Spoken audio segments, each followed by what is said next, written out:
What's going on, boys and girls? Bran here today, back with a Genshin video that has been highly requested of me. Just a quick heads up, I haven't been able to watch this until now because I've only just recently finished the Liyue Archon quests. Those videos will be coming up soon, but I wanted to try and avoid spoilers as much as I possibly could. It was incredible, by the way. Now this is going to be a reaction to the Maxor video, Genshin Impact review, My Money Is Gone, Waifu Simulator. I haven't been told anything about this apart from the fact that it's absolutely hilarious, while also still being kind of accurate. So let's hop right into this one. Don't forget to leave a like on the video and comment down below if you want me to react to anything else. Subscribe to the channel so you don't miss any future uploads, and let's go. Okay, here we are, Genshin Impact review, My Money Is Gone, Waifu Simulator. I'm looking forward to this one.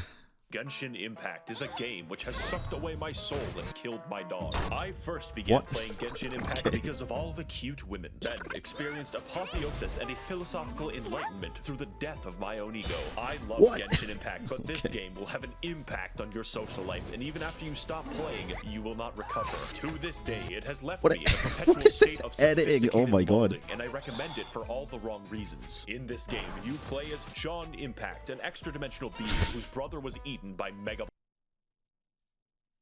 I'm sorry, this is great. Blocks, and is forced to navigate Avatar, the last airbender for weeaboos. Powered by its simple chemistry system in which characters electrocute, burn, and throw rocks at each other. One of those is much less cool, but it, like Australopithecus, was my primary source of damage. Now trapped in the land of gotcha hell, our protagonist must find a way to save our siblings by fighting geometry, the indigenous inhabitants of Twitter, space midgets, and the ice KGB. As well, we are here to explore, solve puzzles, play prop hunt, cook, get arrested Wait, that's for at Zhongling too Was that an event? Sentenced to 10 years and emerge from prison a devout Buddhist. This video is going to be about my experience. Maxor, what are you doing with this? And how to objectively have the most fun with it. It's a very bad sign when most people who play the game don't recommend it, but I do. Although I am slightly a dingus, so I don't recommend you take my opinion as fact, but as entertainment. So whether you're new to this strange, otherworldly Chinese software or a Genshin pro, please allow me to tell you the tale of how this left a impact into my frontal lobe. I love this so far. That most Genshin players don't know.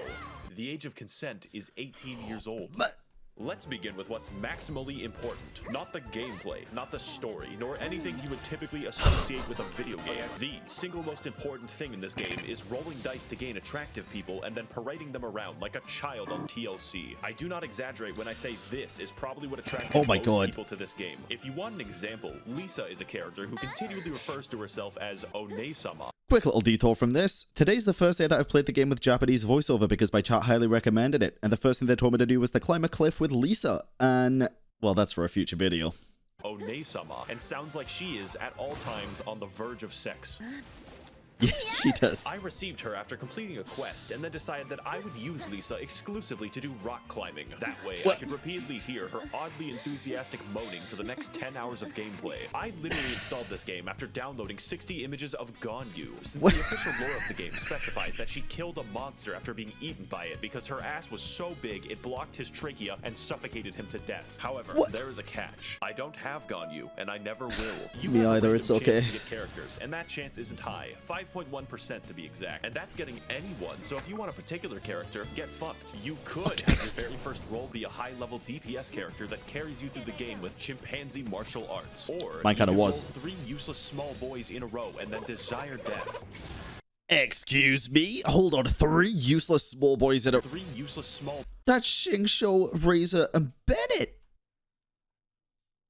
They're not useless. There might be small boys, but they're not useless. In a row and then desire death. It's a fucking guy. God damn it.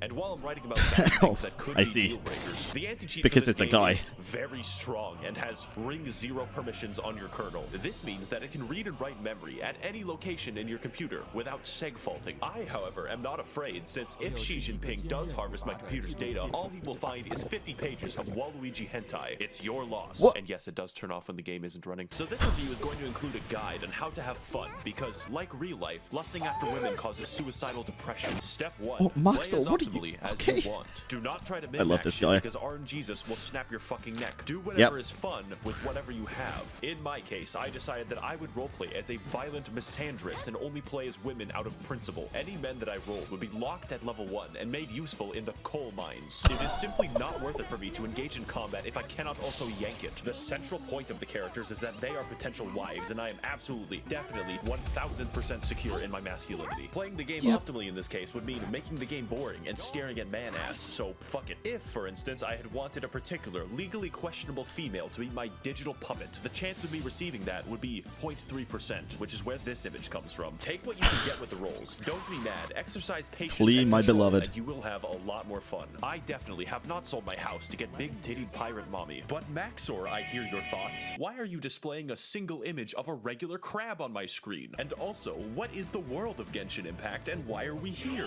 That is a great question, James. Because before we get into the exploration and the combat, we must first understand the context with which I run my beauty pageant. And like every game made by Asian people on my channel, the lore is some Hyperborean bullshit. So let's say rule number 2 of enjoying the game is not caring about this, just like 90% of the player base. Wait, cared about what? The world of Teyvat is ruled collectively by 7 gods who govern the 7 elements. Except the nature god, he's special. This came about because 2,800 years ago, there were like 80 gods or something. Then everything changed when the Fire Nation attacked. No, but actually 7 seals opened up in heaven, so literally every god fought over their power to the death. The result was the 7 gods of each element we see today, each ruling over their own nation in their own fucked up ways. Every once in a while, RuneScape party delusional hats. bastards will just give random people superpowers, like how the electricity god just gave a girl with a mental disorder a talking bird. This also includes small children who could very possibly kill themselves for some reason. Now, the world you see in game takes place in 2 nations, or 3 if you're from the future. The first is Mondstadt, a lawless, anarcho-capitalist commune in New Hampshire, which has no formal governance of any kind. They instead rely institutionally on vigilante justice, including a hot Batman. As a result, the entire territory of their nation is completely overrun with wolves. No one has the systemic authority to stop people from exercising their rights and liberties to feed the wolves babies. Oh, also, there's the fucking dragon problem. Did I not mention the murderous dragon? Next, we have the nation of Liyue, an extremely rich and powerful country to the east. They have recently come into conflict with Mondstadt due to the Luhua Pool massacre of 69, as well as an aggressive foreign policy involving a 9-dashed line in the Sea of Clouds. Headed by the Tian Shuan Ningguang of the Liyue Qixing, those are all real names, Liyue exhibits an unprecedented level of prosperity and control, living happily under the watchful eye of the rock god, who periodically disguises himself to ensure that the populace is behaving well and upholding their state contracts, just in case. Now, China, I know you're new to making video games, yet in my country, we have a long history of shooting people. But who lives in Liyue and who lives in Where Is In? The answer is unfortunate. Populating this extensive world will be several factions of enemies with subgroups, elemental specializations, and fucking bullshit. The enemy variety of this game paints a picture of a post-apocalyptic nightmare world where of savages constantly destroy everything, locking humanity in a perpetual state of warfare with armies of bandits and the midget people. One of these groups is the Hilichurls, an intelligent race capable of empathy and complex thoughts, which is why they must be destroyed. These guys make the Gombe chimpanzee war look like a fucking joke, and at no point does anyone in the entire game even give a shred of sympathy for the Hilichurls, except for Elon Musk. They can be big gorilla, small monkey, operate complex machinery, and have their own language. This makes it more fun to slaughter entire villages of them and steal their possessions with no consequences. In fact, you're encouraged to do it. Overall, I would rate them a genocide out of 10. Next are the country-sized hordes of organized bandits called the Treasure Hoarders, who are just regular guys forced to fight you with shovels and Molotov cocktails. Are you sure we're the good guys? It's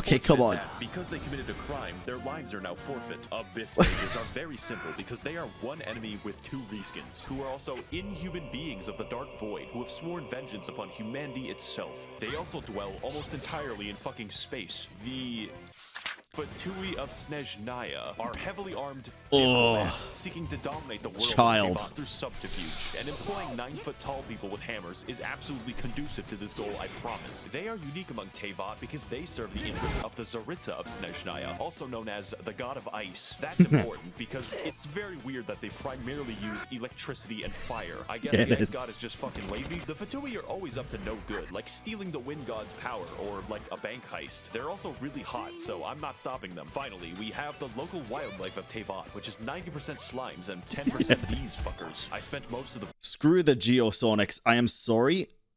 You know what? No, I'm not sorry. I hate those. I hate those creatures. They can rot in a ditch. I do not care. something. Computer deactivate iguana. That's really what the combat is all about. Sometimes it's like, holy fuck, that is a whale. And other times it's like, I think that bush just fucking... Really, no matter what happens, you're in for an experience. Let's find out if that's bad or worse. Part 3? Oh my god. The child fight's so good.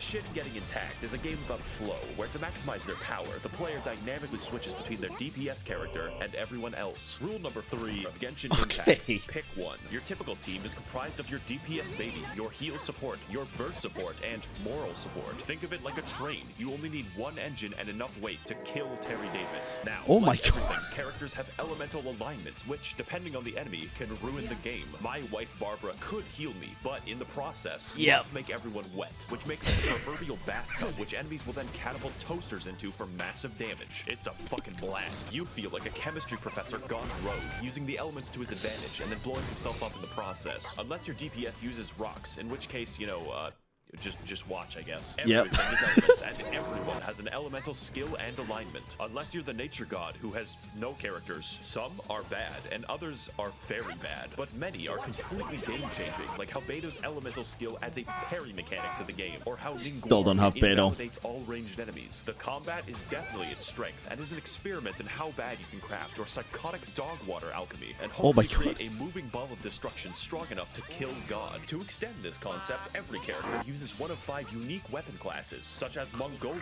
Controller Erosion, the Waiting Game, Egg Catapults, and the Speed Demon. So be careful with who you choose and what weapons that, oh wait, no, it's random, get fucked. Now, this would be excellent gameplay if it didn't sometimes amount to throwing 2 sponges at each other. Enemies scale to your level, and generally health is not hard to come by. So depending on your investment, some enemies could take minutes to kill. Just level up the artifacts, it's fine. Video game build, the tank, entirely useless. You don't need a tank because you will be switching to your DPS anyways, who is a tank against your will. Health is literally always a shackle and a curse. That is, shields are so useful though. Barbara, whose healing scales only off of health, making her tankier than Tien.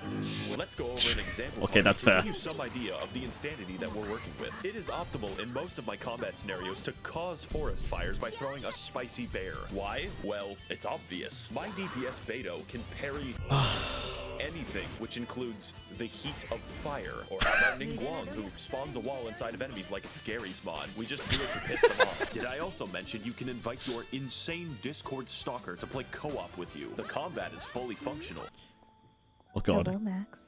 I made a mistake, and this isn't even going into the complicated system by which you customize artifacts, upgrade your weapon, and level your character's talents. Oh my god, I'm sorry. I love Clee so much. I gotta say that again. Artifacts, upgrade your weapon, and level your character's I love talents her. because that's boring. It can be made especially boring when you have to pick 30 mushrooms to do it, but you know, here we are. That leads me to my next point. You're gonna have to explore for those mushrooms, and that sounds bad, but it's actually the best part. Get ready for some cross-country gaming because we literally have a lot of ground to cover. So rule number 4 of Genshin Impact is that if you see something, just go. Yep, just go. There's been so many times that I've been playing Genshin doing a story quest on stream, and I have been sidetracked by a puzzle inside of a mountain or something, and I just go and do it, and a lot of people don't like that, but you know what? I think it's a core part of the game to be distracted and to go and check out these areas that catch your eye that might be different from where you've been already. The amount of fun that I've had doing puzzles, whether they're difficult or easy so far, is really, really good. And I've only got to the end of the Liyue quest line and the Dainsleaf one. We're not even that close to Inazuma yet. I'm really excited to continue getting sidetracked. You've probably noticed at some point that this game looks identical to Breath of the Wild, right down to the UI. This a little bit. An objectively correct assessment. It's just that the game doesn't give a shit, and neither should we. Breath of the Wild was so good that I wanted Breath of the Wild with more anime pussy, because goddammit, why did Nintendo make Zelda look like that? The amount of bandits and foreign soldiers in this game suddenly makes sense when you realize it has the geography of fucking Afghanistan. It's quite the vertical place, but you're given the tools to navigate it, like your feet or your sweat. And there is quite quite a Lisa. bit to see. So, for an example, when I first installed the game, I didn't know that Liyue was in it. That's over half of the map. I was doing a quest that required a wild radish, so I naturally went hiking to find it and accidentally discovered the entirety of Ming Dynasty China, at which point I was wrongfully assaulted after being mistaken for opium. This is one of those games where you start finding chests in the wild and within 30 minutes are flying to a strange island with a man named Jeffrey. It's actually not that different to Skyrim, but this game makes Skyrim look like it's in Kansas. There is always something to do and always something to find. You would think that it would get stale, but they just keep finding ways to turn on my neurons. There is a puzzle I just wanted the chest, which spans an entire region of the game where you have to climb 3 mountains. You can spend an afternoon doing that and it's viable. There is a direction that you can go that will not help you in some tangible way, and that's what's important about exploration. It's not just pretty, it's optimal. You see this shit right here. This activates my fucking almonds. Exploring this game trains your neurons to fire at the most basic of incentives, like a lab chimp. But seriously, if you aren't yet considering the game, just have fun exploring it, stop and smell the flowers, and accidentally find China over a vegetable. I found it eventually. It took 3 hours. Now, if the review had ended here, this would be a definite recommend because the game is free. It costs $0. It cannot yank your bank. Not that I would know, but I must warn you that there are some serious drawbacks besides the fucking Chinese surveillance state that you have to install, so it's time to give you the final tools and rules that you need to enjoy this game. Okay. Regula numerus quinque of Genshin Impact is just, please God, use the resin every day. So to explain that, you have to understand that this game works by mostly giving you what you want when you seek it out. Unless it's crit damage. So you don't end up mindlessly slogging for 10 hours a day for a single goddamn Warframe chassis. But there is a catch. When it comes to grinding, there is a clever way to make sure that you can't trivialize the entire game, which is that the game just stops you. You expend resin when you kill a boss, want money, want XP, want artifacts, want to live, want to see my daughter again, pretty much anything. And if you have no resin, well, better wait. God will collect his existence tax and you will fucking pay. Even if you live in Mondstadt, the IRS is an eternal fixture of the universe. And although it's nice to have fair guarantees for artifacts, it has the unique side effect of stopping the game from being played. You get 160 a day, and for reference, you spend 40 for boss loot, so good luck. And if you thought that was bad, get ready for Rule 6, which is, you gotta do the daily quests. We Genshin players are always hard at work on the daily dopamine farms, putting in that grind so that we can have a 4-star They take like 5 minutes though. Days. It really makes a man wonder why we bothered with making murder illegal in the first place. Thank you, Kane. This game can give you a lot if you decide to commit yourself to it. But if you don't, you will be scraping for crack crystals in a back alley, maybe make a YouTube video. That alone is probably enough to discourage most people. I thought I was going to be one of those people until I realized that I liked the game. Stockholm Syndrome is actually cool. And for our final rule, you don't want to play with English voices. Set it to literally any other language except English. I like the English voices. Isn't horrendous, but it doesn't sound like the dialogue was actually written for English, and the translation is fucking hilarious. The wolves frighten him so badly that he's paralyzed with fear. Okay, that is good. Everywhere and haven't seen any of the wolves. So do what I do and play in Japanese, then switch the game to Chinese whenever you're in Liyue for maximal immersion. Dear Mr. Sheep, please send missiles to liberate my country from the yoke. Oh my god, no, Paimon, Now stop. that you're armed with what you need, should you play the game? Only if you have self-control. It's not worth it to spend money on the game. I'm serious, and that's why you should give me your money so I can spend it responsibly. Remember, the game is free, and so is the porn. I would like to thank the kind Chinese billionaires and international arms dealers of the Maxor Patreon for funding my hopeless and deadly addictions. If you would like to help fund the videos corrupting America's youth in the name of Naxalite Maoism, you can head to the description to learn more. Thank you all for watching and waiting, and of course, your IP address has already been traded. Oh my word. That was 16 minutes?